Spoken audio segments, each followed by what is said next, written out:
வணக்கம். வணக்கம். திறன பேசும் பேனா பகுதியோடு இணைந்திருக்கிறீர்கள். இன்று 9ஆம் தேதி 2010 அக்டோபர் மாதம். இன்றைய தினம் இனிய தினமாக அனைவருக்கும் இருக்க வேண்டும் என்று வாழ்த்திக் கொண்டு இன்று கலையகத்தில் என்னோடு வர்ணன் இணைந்திருக்கிறார். வணக்கம் வர்ணன். வணக்கம் ஜெகந்தன். முதல் நாங்கள் இன்றைய நச்சிந்தனையை பார்ப்போம். இன்றைய நச்சிந்தனையாக நாங்கள் உங்களுக்கு தருவது, அதாவது பல்லாயிரக்கணக்கான முறைகள் முயற்சி செய்து இறுதியாக மின்குமிழை கண்டுபிடித்து இன்று இருளில் நாங்கள் வெளிச்சத்தை காண உதவியவர் Thomas Alva Edison. Thomas Alva Edison தனது பல்லாயிரக்கணக்கான முயற்சியின் பின்னர் வெற்றியீட்டியதன் பின்னர் கூறிய கருத்து தான் இன்றைய நச்சிந்தனையாக நாங்கள் உங்களுக்கு தருகின்றோம். தோமஸ் ஆல்வா எடிசன் கூறுகின்றார், I have never failed, but I have found 10,000 ways which would not work. அதாவது நான் ஒருபோதும் தோற்றதில்லை, ஆனால் 10,000 புதிய சாத்தியமில்லாத வழிகளை நான் கண்டுபிடித்திருக்கின்றேன் என்பதுதான் அவருடைய விடாமுயற்சி பற்றிய ஒரு கூற்றாக அமைந்திருந்தது. அதுதான் இன்றைய தினம் நாங்கள் உங்களுக்கு தந்த நற்சிந்தனை. இனி நாங்கள் பேசும் பேனா பகுதிக்கு செல்வோம். முதலில் இன்றைய தினகரன் பத்திரிகையில் வெளியாகியுள்ள செய்திகளை பார்வையிடுவோம். தினகரன் பத்திரிகையின் பிரதான தலைப்புச் செய்தியாக 5,44,000 பேர் இதுவரை மீளக்குடியமர்வு. மீட்கப்பட்ட நகைகள் மீளக்குடியேற்றத்தின் பின் உரியவரிடம் ஒப்படைப்பு. யுத்தம் காரணமாக உள்ளக இடம்பெயர்வுக்கு உள்ளானவர்களில் 5,44,494 பேர் இதுவரை மீளக்குடியேற்றப்பட்டுள்ளதாகவும் அவர்கள் சுயதொழில், மீன்பிடி, விவசாயம் மற்றும் அன்றாட கூலி வேலை செய்வதனூடாக தமது ஜீவனோபாயத்தை மேற்கொள்வதாக பிரதி மீள்குடியேற்ற அமைச்சர் விநாயகமூர்த்தி முரளிதரன் நேற்று பாராளுமன்றத்தில் தெரிவித்ததாக அந்த செய்தி வெளியாகியுள்ளது. மேலும் பிரதான செய்தியாக ஒரே கட்டண அறவீட்டில் கொழும்பில் விசேட பஸ் சேவை. 12 கிலோமீட்டர் சுற்றுவட்டத்தில் பயணம் செய்ய ரூபாய் 10. ஒரே அளவு கட்டண அளவீட்டுடன் கொழும்பு கோட்டையிலிருந்து புறப்பட்டு 12 கிலோமீட்டர் சுற்றுவட்டத்தில் பயணிக்கும் புதிய பஸ் சேவை ஒன்று நேற்று ஆரம்பித்து வைக்கப்பட்டதாக அந்த செய்தி வெளியாகியுள்ளது. தனிநபர் பிரேரணை விவாதம். கோரமின்மையால் சபை அமர்வு 19ஆம் தேதிக்கு ஒத்திவைப்பு. பிரதமர் திமு ஈராக் தூதுவர் சந்திப்பு. இலங்கை தூதரகம் மீண்டும் பக்தாத்தில்.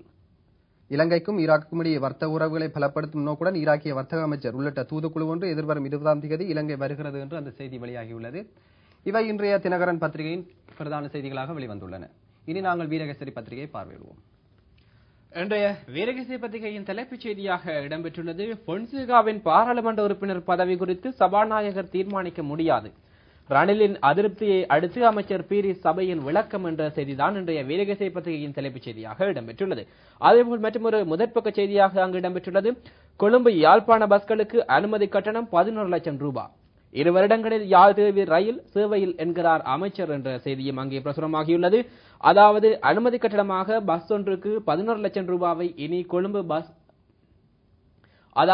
மற்றும் யாழ்ப்பாணத்துக்கு இடையிலான பஸ் ஒன்றுக்கு அனுமதி கட்டணமாக 11 லட்சம் ரூபாவை அறவிடப்பட உள்ளதாக அந்த செய்தி கூறுகின்றது. அதேபோல் மற்றொரு முதற்பக்க செய்தியாக அங்கு இடம்பெற்றுள்ளது, பிரச்சினைக்கு முற்றுப்புள்ளி வைப்பதற்கு மன்னியுங்கள் என்ற வார்த்தை போதும், தேங்காய் உடைப்பதால் ஆகப்போவது ஒன்றுமில்லை என்கிறார் பிரதமர் என்ற செய்தி.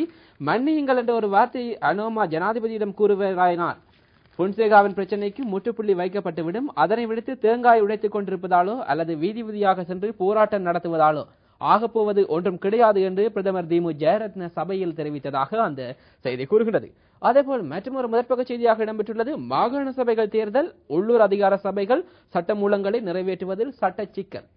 வடமாகாண சபை தேர்தலுக்கு பின்பே சாத்தியமாகும் அறிகுறி என்ற செய்தியோடு மற்றொரு முதற்பக்க செய்தியாக, சட்டவிரோத குடியேற்றவாசிகளை தடுப்பதற்கு புதிய சட்டங்கள் விரைவில் அறிமுகப்படுத்தப்படும்.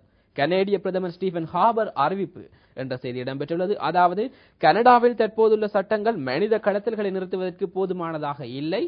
எமது சட்டத்தில் குறிப்பிடத்தக்க மாற்றங்களை ஏற்படுத்தாது விட்டால் ஆட்கடத்தல்கள் எதிர்வரும் காலங்களில் மேலும் அதிகரிக்கலாம் என்று அவர் கூறியதாக அந்த செய்தி விரிவடைந்து செல்கின்றது. அவைதான் இன்றைய வீரகேசரி பத்திரிகையின் முதல் பக்கத்தில் வெளியாகியிருக்கும் செய்திகள். இனி சுடரொளி பத்திரிகையின் வெளியாகியுள்ள செய்திகளை பார்வையிடுவோம். சுடரொளி பத்திரிகையின் பிரதான தலைப்புச் செய்தியாக, இலங்கை போர்க்குற்றங்கள் குறித்து அனைத்துலக விசாரணை அவசியம், ஆனால் அவை மறக்கடிக்கப்பட்டு விட்டன என்கிறார் ஐநா முன்னாள் துணை செயலாளர்.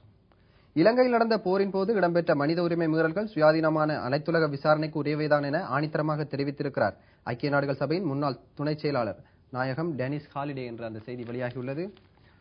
அத்தோடு பொன்சேகாவுக்கு சிறை தண்டனை, ஜனாதிபதியை பாராட்டி இத்தாலியில் சுவரொட்டி. தமிழர்களை இனப்படுகொலை செய்த இனவரி சரத் பொன்சேகாவை சிறையில் அடைத்தமைக்கு ஜனாதிபதி மஹிந்த ராஜபக்ஷ அவர்களுக்கு உலக தமிழ் மக்களின் நன்றி உரித்தாகட்டும். தமிழ் மக்கள் அமைப்பு என்ற ஒரு சுவரொட்டி ஒன்று இத்தாலியில் பிரசுரமாகி இருப்பதாக அந்த செய்தி வெளியாகியுள்ளது. கனடா செல்லும் ஈழ அகதிகள் கப்பல் கொலம்பிய கடலில் தென்பட்டது. ஈழத்தமிழர்களை ஏற்றிக்கொண்டு கனடா நோக்கி செல்லும் கப்பல் ஒன்று கொலம்பிய கடற்பரப்பில் நேற்று தென்பட்டது என தகவல்கள் தெரிவிக்கின்றன. எனது கணவரை விடிக்க மன்னிப்பு கோரினா அப்பட்டமான பொய் என்கிறார் சந்திரிகா. இவை சுடரொளி பத்திரிகையின் பிரதான செய்திகளாக வெளிவந்துள்ளன. இனி நாங்கள் தினக்குரல் பத்திரிகையை பார்ப்போம். தினக்குரல் பத்திரிகையின் தலைப்புச் செய்தியாக இடம்பெற்றுள்ளது பொன்சேகா விவகாரம் சபையில் கடும் சர்ச்சை என்ற செய்தி. சபாநாயகர் தீர்மானம் எடுக்காமல் சரத் பொன்சேகாவின் எம்பி பதவியை இல்லாதொழிக்க முடியுமாவென எதிர்க்கட்சி தலைவர் ரணில் விக்ரமசிங்க கேள்வி எழுப்பியது போது அதனை தீர்மானிக்கும் அதிகாரம் சபாநாயகருக்கு இல்லை, அரசியலமைப்புக்கு மேலான சட்டம் ஒன்று இல்லை என வெளிவிவகார அமைச்சர் பீரிஸ் பதிலளித்ததை அடுத்து இருதரப்பிற்கும் இடையில் கடும் வாத பிரதிவாதங்கள் இடம்பெற்றன என்று அந்த தலைப்புச் செய்தி விரிவடைந்து சேர்கின்றது. அதேபோல் தினக்குரல் பத்திரிகையின் மற்றொரு முதற்பக்க செய்தியாக இடம்பெற்றுள்ளது இலங்கை விவகாரம் சுயாதீன சர்வதேச விசாரணைக்கு முன்னாள் ஐநா உதவி செயலாளர் வலியுறுத்தல் என்ற செய்தியும் இடம்பெற்றுள்ளது.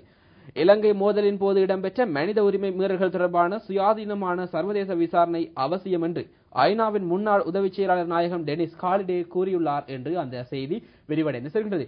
அதேபோல் அங்கு கட்டமிடப்பட்ட ஒரு செய்தியாக இடம்பெற்றுள்ளது ஆஸ்திரேலியாவுக்காக தங்கப்பதக்கங்கள் வென்ற இலங்கை தமிழன் பிரசாந்த் என்ற செய்தி. அதாவது இந்தியாவின் புதுடில்லியில் நடைபெற்று வரும் காமன்வெல்த் போட்டியின் போது இலங்கையை பூர்வீகமாக கொண்ட பிரசாந்த் செல்லத்துறை என்ற இளைஞன் ஆஸ்திரேலியாவுக்காக ஜிம்னாஸ்டிக் போட்டிகளில் 2 தங்கப்பதக்கங்களை வென்று கொடுத்துள்ளார் என்று அந்த செய்தி விவரம் கூறுகின்றது. அவைதான் இன்றைய தினம் வெளியாகி இருக்கும் தினக்குரல் பத்திரிகையில் வெளியான முக்கிய செய்திகள். இத்துடன் எமது பேசும் பேனா பகுதி நிறைவு பெறுகிறது. வழமை போன்று எமது அடுத்த பேசும் பேனா பகுதி திங்கட்கிழமை இடம்பெறும். எமது சிங்கள மற்றும் ஆங்கில செய்திகளை பார்வையிடுவதற்கு www.adethernet.lk என்ற வலைத்தள முகவரியை பார்வையிடுங்கள். வணக்கம்.